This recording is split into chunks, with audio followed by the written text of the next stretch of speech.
20 mai au Cameroun, jour du défilé, des pas cadencés et de la patrie célébrée. Mais sur la toile et les réseaux, c'est surtout le grand bal des mots. Pour cette 54e fête de l'unité, nos leaders politiques ont sorti la plume, chacun sa formule, chacun son volume. D'abord, à tout seigneur, tout honneur, le président Paul Biya a opté pour la sobriété textuelle. Un poste bilingue, direct, sans fioriture ni détour. Bonne fête nationale à tous les Camerounais. Court, classique, le chef de l'État reste fidèle à sa posture. Quand le pays s'agite, lui, il arbitre.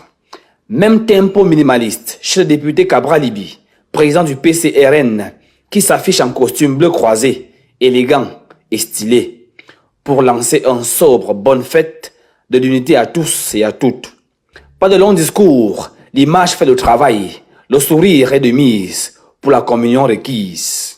Mais attention, dès qu'on clique chez Maurice Kamto, le ton change, la réflexion s'allonge.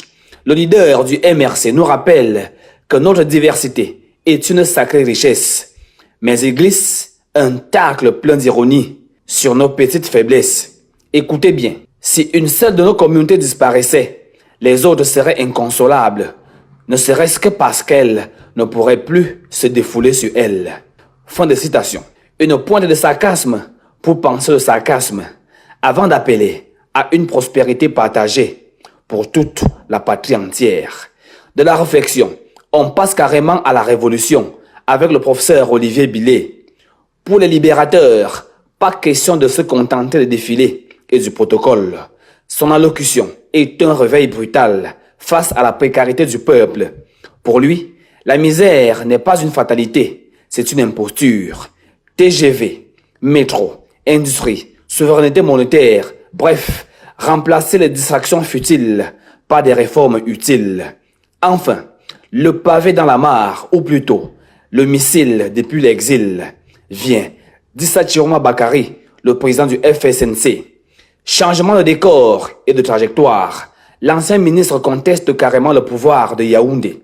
S'autoproclamant président élu, il signe un manifeste d'une rare gravité, réclamant une refondation militaire et institutionnelle. Le climat social est déjà chaud, le voilà qui jette de l'huile sur le réseau. Bref, ce 20 mai 2026, entrevue express, leçon de vivre ensemble, rêve d'abondance et de contestation à distance. L'unité nationale se conjugue au pluriel. C'est aussi ça, l'Afrique en miniature, unie dans le défilé, mais farouchement divisée sur le clavier. Bonne fête de l'unité à tous et restez surtout connectés sur Bimedia.